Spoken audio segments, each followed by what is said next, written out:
Greetings, it is I, the Dalek Emperor. Welcome to another Dalekcast today, viewers. We have a lot of questions here today. Let us have a look. Our first question comes from: how many rogue Daleks can intercept and destroy before they have a chance to destroy you? Well, when it comes to intercepting rogue Daleks and destroying them, I'd say so far we have dealt with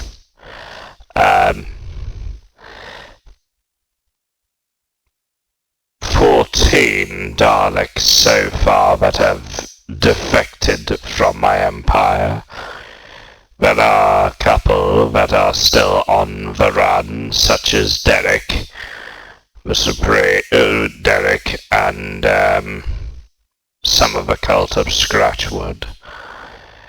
Did the Dalek Supreme fail on Spider-Dawn when the Doctor disarmed the bomb to the ice volcano? Oh, you're referring to the ice volcanoes, Dylan Stolensberger. Yes, the Supreme Dalek did fail on that adventure, and I was not impressed by their efforts.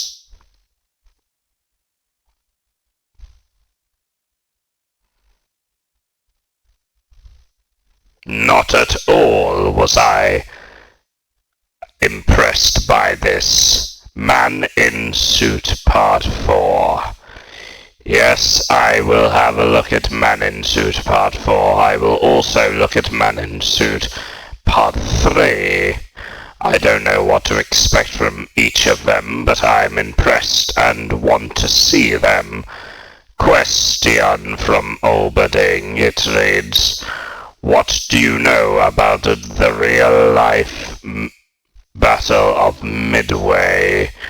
It was fought during World War II.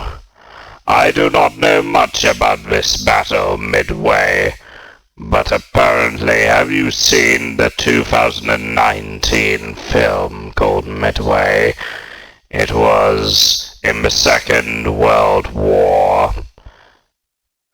It's a 2019 film of the Battle of Midway, a turning point for the Pacific theater of World War II. This film was made by Roland Emmerich, also produced by Hardland Kolloser, Wes Tukey, the film star Ed Skjern, Patrick Wilson, Luke Evans, I know who Luke Evans is, Alan Eckhart, Nick Jonas, Mandy Moore, Dennis Quaid, Taran Noble, what is that? Who's that? I have no idea. Asan, Darren, Chris, and Woody Harrelson. Oh, Woody Harrelson, I know who Woody Harrelson is. Interesting. Well, I will definitely have a look at this.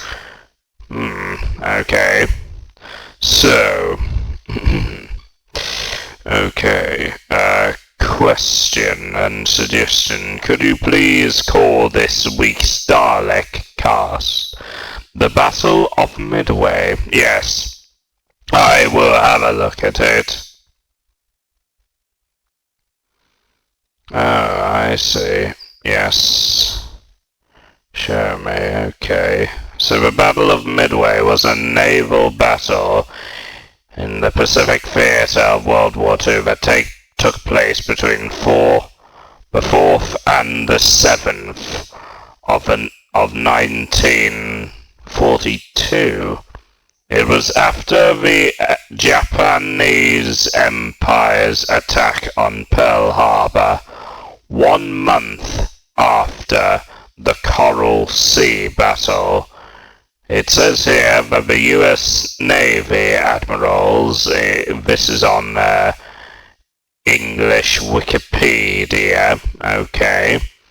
The Navy under the Admirals Chester W. Metz and Frank J. Fletcher and Raymond Spurance defeated the attacking Imperial Japanese Navy under the Admirals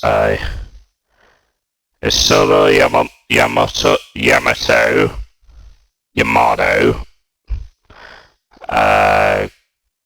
Chichi Nagumo, sorry if I get your name wrong, and I see, so they were, this is said during those times. Well, I will definitely have a look at these now. Okay, I decided to upload well, not upload because he didn't make them. So these videos were made by YarnHub again. So this first one is about 16 minutes long. It's called Dive Bombers Sank Carriers at Midway. Midway from the Japanese perspective. Interesting. So this was once again made by YarnHub. I like YarnHub videos, they are very lovely. Anyway, yes, I still do not know who the heck this Super Monkey Ball guy is, Jamie Oberding. Luckily, he has stopped spamming in my comments. Yeah, it just got a bit annoying having seen those comments in the videos over and over again. Anyway, enough talk, let us observe now. Anyway, yes, we have some great videos tonight. The first is a YarnHub video made by YarnHub. It is called When Dive Bombers Sank an Aircraft Carrier at Midway. All credit will go to YarnHub for making these videos. Let's observe them. It's June 4th, 1942, at 6:16 in the morning, ago. And high above the Pacific, 72 Japanese bombers and their fighter escorts mercilessly blast through the defending American aircraft and barrel on towards their target. It's an idyllic atoll, home to an important American air and naval base. The air raid sirens howl across the island. Its defenders look up to see Japanese fighters and bombers swarming from above. Bursts of flak blossom overhead, multiplying with each minute as the Americans rush to their stations and anti-aircraft guns open fire. Both sides know that the outcome of this battle will have far-reaching consequences. Today, the Japanese attack Midway. Oh no! Bombs and bullets rain down on the island airbase. Tracers zip skywards and targets are decimated one by one. The power plant, the oil storage facility, the seaplane hangar, and then the hospital alongside warehouses and the Marines command post. But the Americans put up a fierce resistance, bringing down at least 5 Japanese aircraft and damaging many more. Despite causing great destruction, the Japanese failed to neutralize US air power, with the American runways remaining intact. Oh, no. From the cockpit of his SBD Dauntless dive bomber, Lieutenant Richard Halsey Best looks out across the blue expanse of the Pacific Ocean. He's commanding a squadron of 15 Dauntless bombers. In another plane, Earl Gallagher commands another 15 aircraft. Right. Both squadrons are part of a flight of 33 bombers, led by Lieutenant Commander McCluskey. Thanks in part to the cracking of Japanese naval codes, American commanders are aware of some of the Japanese operation to attack Midway. The only way to stop the Japanese is to find and destroy their most powerful assets, the aircraft carriers. Known as the Kido Butai, Kido the Japanese aim is to Butai, use these eh? carriers to neutralize and Interesting. capture Midway, and then to use the island as a trap, luring in the last of the severely weakened American Pacific naval That forces seems that have fair. survived Pearl Harbor into a decisive battle. McCluskey leads the flight over the area he estimates Kido Butai to be, only to find an empty square of ocean. But that's Oh, not his dear. only problem. He looks down at his controls to see his fuel levels are dangerously low. Oh boy. He presses on, determined that this flight will not be for nothing. He turns the formation to fly west, then to fly northwest, intending to conduct a standard box search. McCluskey grits his teeth, praying for a change in fortune. He spots a white streak in the ocean. The trail of a Japanese destroyer making at great speed. Its white wake paints an arrow in the blanket of the blue sea. Yeah. See them, boys. I finally see them. The drone age has begun in the large-scale military no. online action game War Thunder. Take out Right, let's The continue. ship is clearly trying to catch up to the Kido Butai. Best, McCluskey and Gallagher feel a surge of optimism, and McCluskey leads the flight north. Damn. As they draw closer and the dark shapes fade to the clear outlines of Japanese aircraft carriers, they know they found the Kido Butai. Oh. But Best notices the impressive I wonder formation what's appears to be going to in some happen. disarray. Far below its sea level, there are American planes already attacking the fleet. It's Lem Massey's torpedo squadron dear. from the Yorktown. Best soon realizes it's a conclusion of a disaster. The slow and vulnerable TBD Devastators are no match for the defending Japanese Zeros and countless Oh, dear. anti-aircraft guns. The TBDs are cut down mercilessly, and what's left of them flies in disarray, with every Oh, man for boy. himself. High above, McCluskey observes the 4 Japanese carriers. Things The are not southernmost going and well, nearest is then. the giant Kaga. 2 miles ahead of it and 5 to 7 miles to the right is the Akagi, flagship of the Kido Butai's commander, Admiral Nagumo. 14 miles beyond them, it's the Hiryu. Another 6 miles beyond her is the Soryu. Although the Japanese defense is impressive, the box formation of the Kido Butai has completely disintegrated. Each ship is several miles away from the next, having maneuvered to avoid the American torpedo I attack, heard this crammed with planes music still being before. rearmed and unable to take off. It's a pretty cool Do you want to take on music. the legendary carriers and battleships? Test your skills by becoming a captain in World Aye, of Warships, World of the sponsor of Warships. today's video. For this animation, World of Warships provided us with the actual models of aircraft carriers and battleships that you can play in the Awesome. game. They release new content every month, so you can always this count is on a enjoying fresh sponsored gameplay video. experiences. In World of Warships' stunning arenas, Yarnold loves playing innovative collaborations like Godzilla vs. Kong, Transformers, and Azure Lane, although Yarnold is still waiting for the call I don't when know he'll what be put in the that game. third one is, The but I stunning like new water Godzilla effects and and textures Kong. make it so you can almost feel the sea spray on your face. And don't forget, the game's available on console. In December, members of the World of Warships Discord server have an opportunity to win premium items like super containers and more. Support the channel Cool. and join the great game today using the code YARNHUB to receive a huge starter pack, including 500 doubloons, 1,000,000 credits, and 7 days premium account time, and a ship. But the fish is not included. Bugger.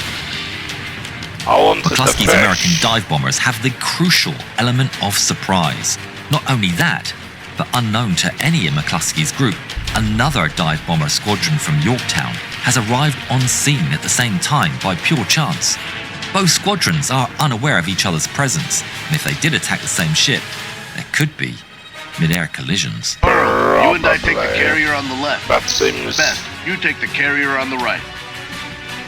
As luck That would have it, seems feasible. McCluskey heads for the Kaga and Akagi, while the other squadron head for the distant Soryu.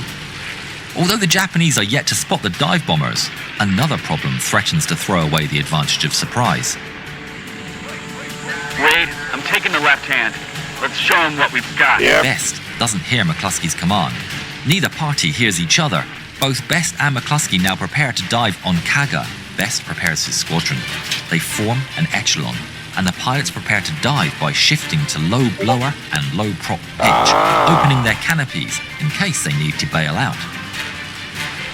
Best has no idea that right above him, McCluskey and Gallagher are doing exactly the same thing. Danger mounts as the two squadrons are now on a path for collision. Best eases forward, entering a dive. Just as McCluskey and Gallagher's swarm of Dauntless barrel down in front of him, missing a catastrophic collision with him and his squadron by mere yards. Best reels backwards, stunned by the pure luck of his survival, but there's no time for him to truly digest what's just happened. He assumes McCluskey and Gallagher have decided to jump his target. Thinking quickly, he closes his flaps and waggles his ailerons to try and signal to the rest of his squadron to abort, but he's too late. 10 of his pilots join the cascade of dive bombers. Only Best's two wingmen, Ed Kroger and Ensign Frederick Weber, are close enough to see his frantic signals and hold up. McCluskey, Earl Gallagher, and 25 other Dauntlesses hurtle towards the Kaga. Lacking radar, the only warning the Japanese aboard the ship have is the thundering of planes as they turn their eyes skywards. The first 3 bombers miss, but the Kaga is plunged into chaos as orders are screamed across the deck for the men to crank every gun skyward. Earl Gallagher grips his sight, trained on the immense aircraft carrier. This has to be a hit. The ship's outline fills up his sights. As he gets closer and closer, he clenches his jaw and releases. The 500-pound armor-piercing bomb hurtles towards the ship and slams squarely in the middle of the flight deck. Bomb after bomb find their marks in succession. The next comes for the Kaga's bridge. It's obliterated by a direct hit, full of planes being rearmed and refueled. A chain reaction of catastrophic explosions rocks the ship. One carrier is down. From 12,000 feet above, Best watches the drama unfold. Single dive bombers from the American carrier Yorktown dive for another Japanese carrier, the Soryu. Hit after hit tears the Soryu apart, unleashing internal explosions that tear through the men and planes alike. The first 2 carriers are being pummeled at 4 or 5 second intervals, smoke pouring into the sky. Amidst the chaos, Best carefully plans his next move. With only 2 pilots having remained at his side, he leads the 3-plane formation to bank right. Climbing back up to 14,000 feet, Best and his wingmen prepare to make an attack run on the Akagi, Admiral Nagumo's flagship. The Japanese are focused on the conflict at sea level, yet despite holding the advantage of surprise, Best is unsure of what he can do with just 3 planes. He can't divide them to attack at different angles with such a small number, and the dire fuel situation means he can't maneuver for a bow-on attack. Best and his wingmen must hit the ship across its relatively narrow 100-foot width, rather than its 850-foot length. Even a small miscalculation could leave the bombs missing the hull. Memories of Pearl Harbor fresh in his mind. Best is determined to give the Japanese a taste of their own medicine. He makes a decision. Let's get 'em, boys. On his signal, the planes open their flaps and ease into a long dive. It was a calm and pleasant morning, kamikaze, are they? thinking that it just felt like regular individual battle practice drill. As they near the ship, Best puts his bomb sight into the middle of the Akagi's flight deck. He watches 1-0 fighter taxi and take off from the ship. He's determined to make it the last. War Thunder, the military online action game, has received a major update. Experience the Bombs soar towards the aircraft carrier. As one bomb hits the bow, the other near the stern. At 15,000 feet, Best wrenches the release lever and his bomb lands square in the middle of the flight deck. As the plane levels, he can't resist to look back. A chain of explosions rocks the ship, igniting a flood of aviation fuel from parts and wrecked planes. Under most circumstances, a big carrier like this could be expected to absorb 4 or 5 bomb hits and still function. But Best's one bomb has just hit in the right place at the right moment. The Akagi has been obliterated. Having descended to low altitude, Best and his 2 wingmen zip through the carnage of Zero fighters who continue to target the hapless Devastator torpedo bombers. Best resists the urge to dogfight. His job is to bomb the aircraft carriers. As Best turns for home, leaving the devastated Kilo Butai behind him, he spots a black shape looming on the horizon. His heart races, and he speeds for home as fast as he can. Touching down on the Enterprise, Best sprints to the flag bridge to find Rear Admiral Raymond Spruance, commander of the American task force. On his way, he comes face to face with McCluskey, who's just landed. Best notices that blood is running down McCluskey's arm and dripping onto the deck. McCluskey has parts of 5 bullets in his arm and shoulder, and before he can hear Best's news, he's rushed off to the sickbay. Best makes it to the bridge and quickly makes his case to Admiral Spruance. There are 3 carriers aflame and burning, but there's a 4th one up to the north. Permission to rearm and take off right away, sir? No, wait for the orders. We will get them.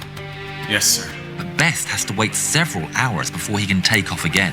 At 2:45 p.m., a report comes in. Admiral, we have their position. 1 carrier, 2 battleships, 3 heavy cruisers, 4 destroyers, course north, speed 20 knots. The enemy ships bear 278 degrees from Task Force 16.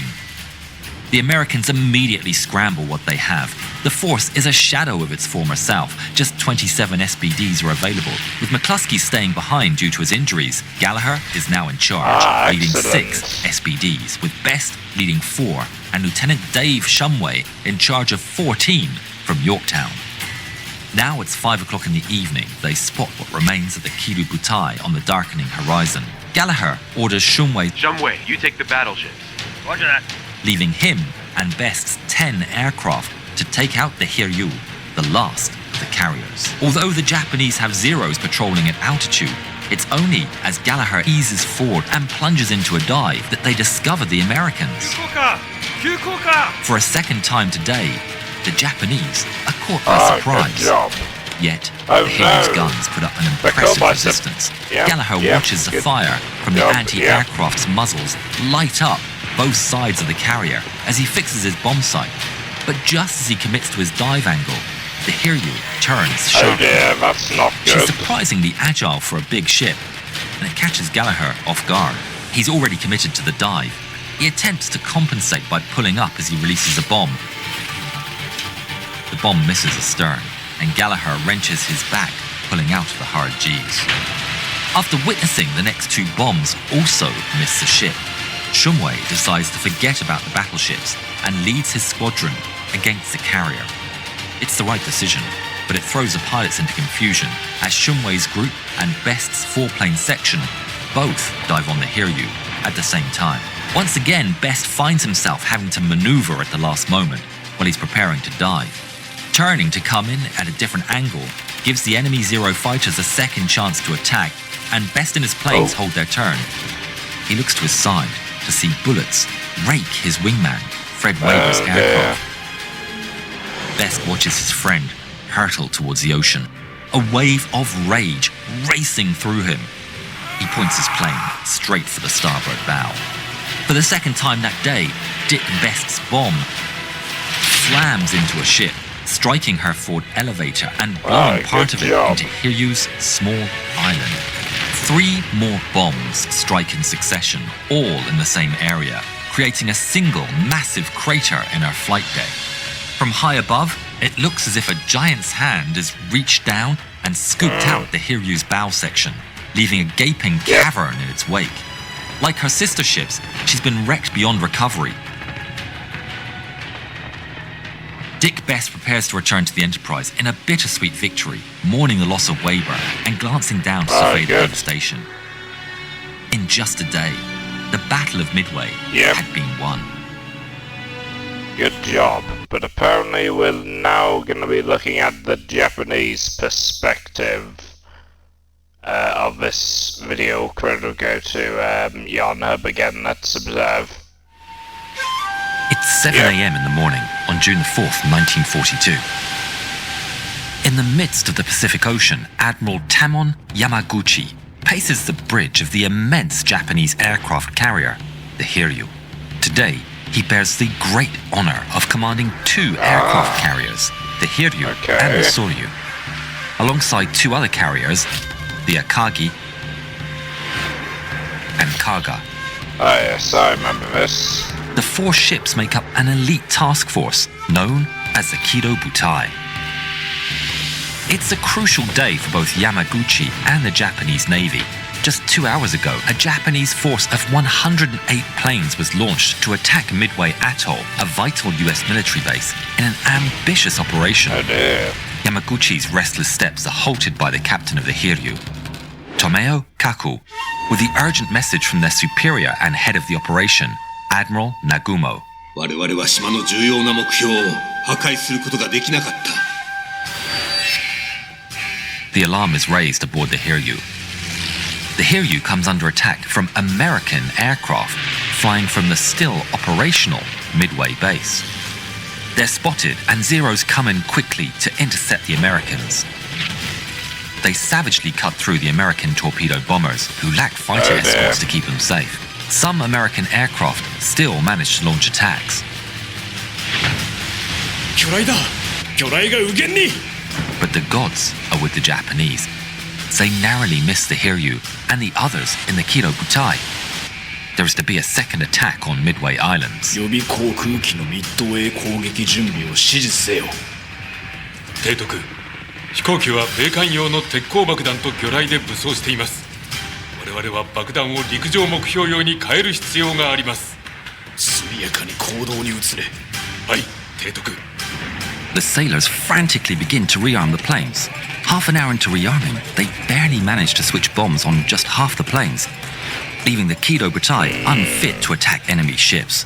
And with the Japanese hangars filled with explosives, they're especially vulnerable to bombing attacks. That's exactly when Yamaguchi receives the news that confirms his worst fears. 司令官、偵察機です。敵の水上部隊が10隻確認されました。 Although they can't tell specifically what types of vessels they are, any naval presence is a threat and calls for immediate alarm. An order comes from Nagumo. 2回目の攻撃を延期せよ。まだ爆弾に変えていない航空機には魚雷を残しておけ。 Precious time has been wasted, and now they're stuck between 2 strategies. 再武装を中止し、艦船攻撃の準備を命じる。 Meanwhile, planes from Midway keep coming. The Japanese anti-aircraft guns fire towards the attackers. The awesome stopping power of the Japanese defense does its grim work. An American plane goes down, then another. The Americans, though, are relentless, and the Hiryu is showered in near misses. Yamaguchi grows ever more impatient with Admiral Nagumo. Why don't the other carriers launch an attack while Hiryu deals with the bombers? ナグモに信号を送れ。直ちに攻撃隊の発進を検討すべきと。 But there's no time to launch. The Japanese planes that attacked Midway earlier on arrive, and they need to land immediately. For half an hour, the Kido Butai carries out the painstaking, time-consuming effort of recovering all the returning planes. All the while, Yamaguchi can barely hold his composure. The last plane screeches to a halt. Swarms of American torpedo planes appear over the water, heading straight for the Kido Butai. And these are different to the Army Air Force planes from before. It's not just American surface ships they're up against, it's aircraft carriers. The American Naval Air Force has found them. The Zeros that are in the air jump into action. Well, they're obviously not going to survive. The Zeros dive down and swoop behind the slow and vulnerable American torpedo planes. The skill of the Zero pilots is unquestionable. They let loose their guns, and American planes are shot down in scores. Yamaguchi watches the distant splashes as American torpedo bombers go down. But in the lead, there are still bombers flying. They get closer and closer, and somehow, through the maelstrom, managed to launch their torpedoes. The deadly payload streaks silently beneath the blue waves. On board the Hiryu, 5 streaks are spotted, approaching the starboard side. Are you ready for a torpedo attack? Test your skills in ship-to-ship action with World of Warships, the sponsor of today's video. I've seen something like this. Oh. War Thunder, the military online action game, has received a major update. Experience the... Back on Hiryu, Captain Kaku puts her into a hard turn. The ship swings round. Despite her size, Hiryu is nimble. Incredibly, under the skill of the Japanese captains, no Japanese ships are hit. But with all the maneuvers made, Kido Butai has broken formation. There's a brief celebration and the men cheer. But Yamaguchi frowns, knowing that despite their victory in fielding off the American torpedo attack, it's far from over. At 10:22 a.m., he glances to the sky. What he sees nearly stops his heart. Nearly 50 US Navy SBD Dauntless bombers from 2 different flights appear above. The Japanese Zero fighters are all engaged down low, destroyed. seeing off the last of the enemy torpedo bombers. There are none in place to stop the swarm of Dauntlesses preparing to dive from high above. Yamaguchi's stomach sinks as he watches the Americans slowly edge into their dives and descend upon the Kido Butai. Southwest, 30 bombers dive straight for the Kaga. Anti-aircraft fire snakes skywards as the Japanese put up a wall of lead. But it's not enough. On board the Kaga, her hangar decks are strewn with bombs and torpedoes. Good job. A series of catastrophic explosions rip the Kaga apart. Yamaguchi sees the fireball and feels the shockwave, but doesn't even have time to register the cataclysmic blast from the Kaga as he spins round to the east to see 17 Dauntlesses dive on the Soryu. Bombs are dropped. There's an explosion. Through the flaming sea, Yamaguchi turns to look upon the Akagi, the flagship of his superior, Admiral Nagumo, to see just 3 Dauntlesses dive upon the Akagi. They bear right down on her and drop their payloads. 1 bomb is released. 2.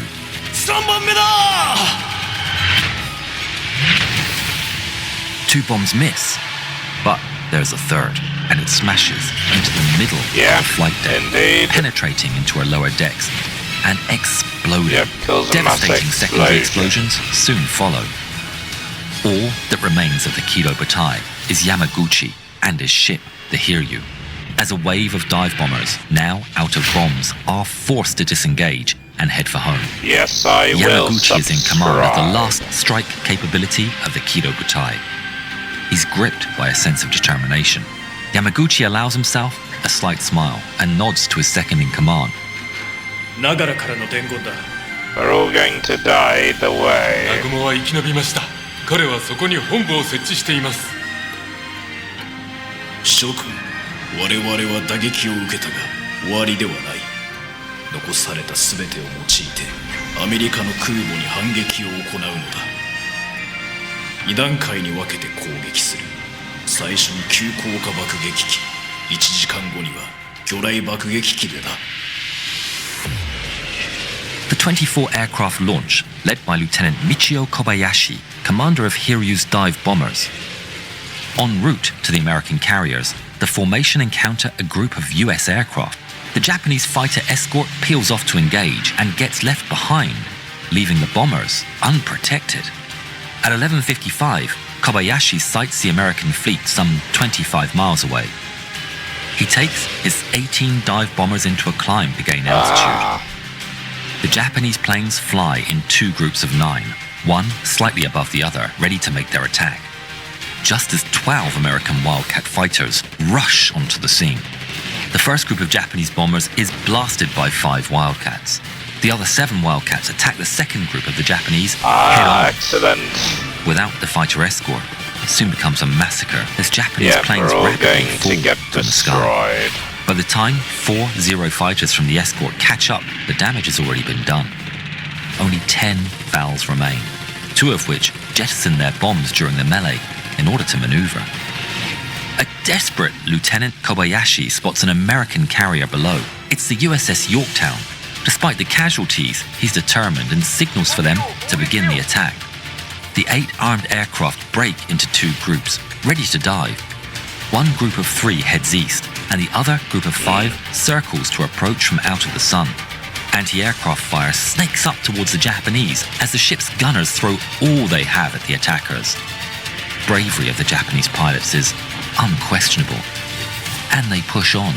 Bombs are released. Lieutenant Kobayashi is last seen in the middle of the action over Yorktown as his valve is hit and goes down. Then 2 more suffer the same fate, but 3 bombs in succession make direct hits on the Yorktown. The first bomb penetrates the hangar deck. The second lands just next to the island amidships. The last hits the elevator and detonates deep within her hull. The 5 remaining valves turn for home. By the end of the attack, Hiryu's dive bomber unit has been shattered. 13 out of 18 valves have been shot down, with 3 Zero fighters also lost. Despite their losses, the attack has not been in vain. From the reports from scout planes, Yamaguchi is aware that he's facing 3 American carriers. He calls on Lieutenant Joichi Tomonaga, who originally led the morning strike on Midway. Tomonaga, 我々は空母を1隻撃沈した。精鋭パイロットとしての我々の実力と指導力が状況を覆すかもしれないことを示した。二次攻撃の指揮を取り、我が国に栄光をもたらせ。Tomonaga's own plane was damaged during the morning strike and is technically being deemed unserviceable.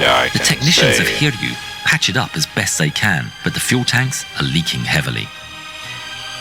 司令官、お願いいたします。私と機体を交換してください。ヤンキースはたった90マイル先だ。片道のガソリンで往復できる。He climbs into his damaged plane solemnly, knowing that this is destined to be a one-way mission. An hour into the flight, Tomonaga sights the US carrier task force some 35 miles away with one seemingly intact carrier. Tomonaga has no idea that this is actually the previously damaged Yorktown. He immediately orders an attack. The Japanese enter a gentle dive from altitude. Tomonaga splits his force into 2 groups of 5. Each group will sweep ahead of the target and conduct an anvil attack. Tomonaga coaxes his plane nearer and nearer to the Yorktown, aching to score a hit. But before he's close enough, an American Wildcat intercepts from behind and opens fire. Tomonaga's cape catches alight, but with grim determination and skill, he holds the burning plane level, long enough for him to drop his torpedo. He's shot down and tumbles into the water. The last thing he sees is his torpedo trail. His torpedo doesn't hit. Neither do the 2 other launched by his 4-wing section. All of them are shot down by fighters or anti-aircraft fire.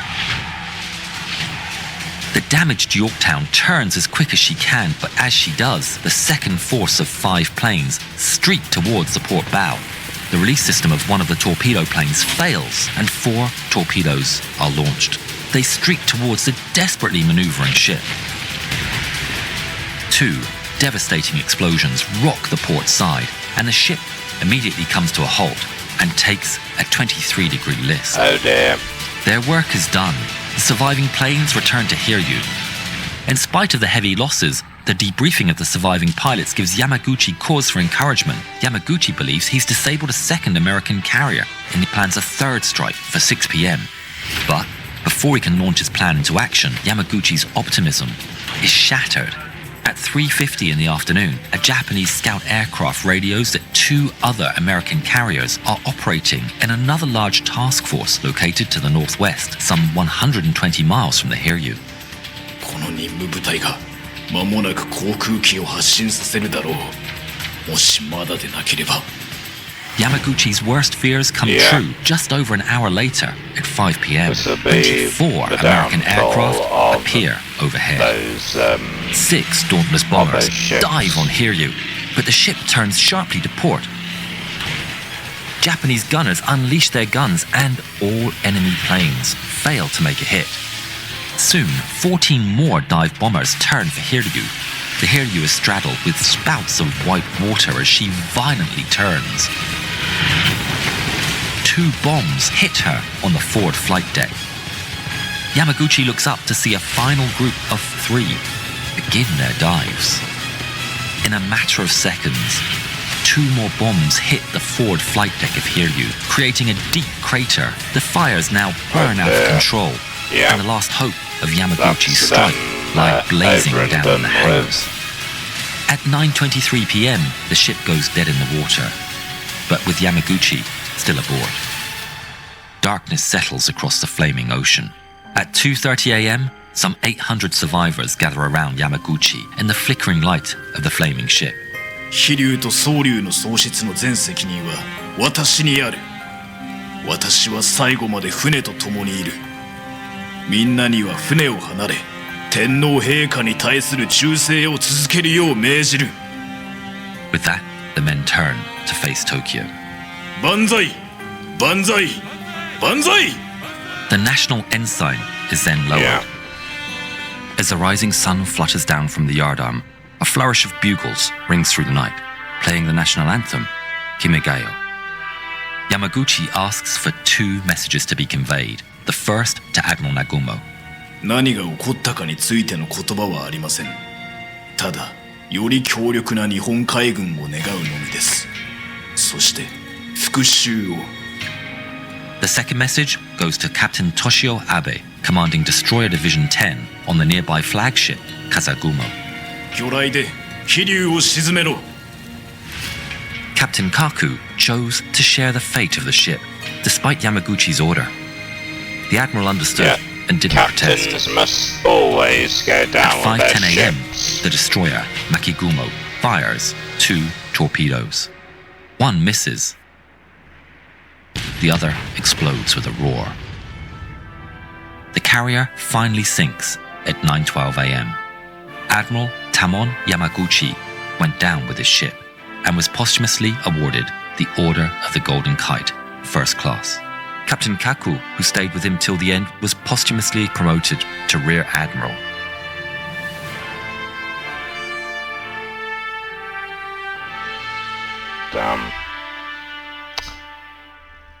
Those are 2 amazing videos. Thanks again to World of Warships. Yeah, those are 2 amazing videos. It is time to end now. If you enjoyed this, see you all in the next video then, viewers. Farewell.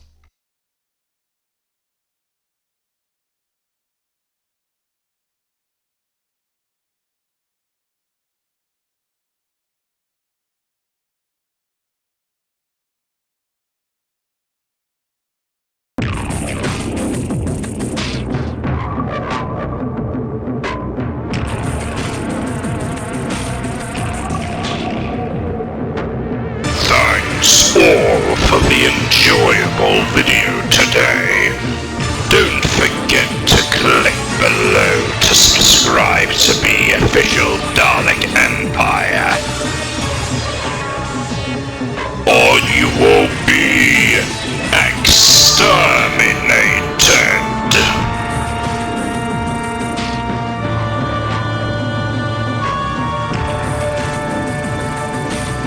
There will be no resistance.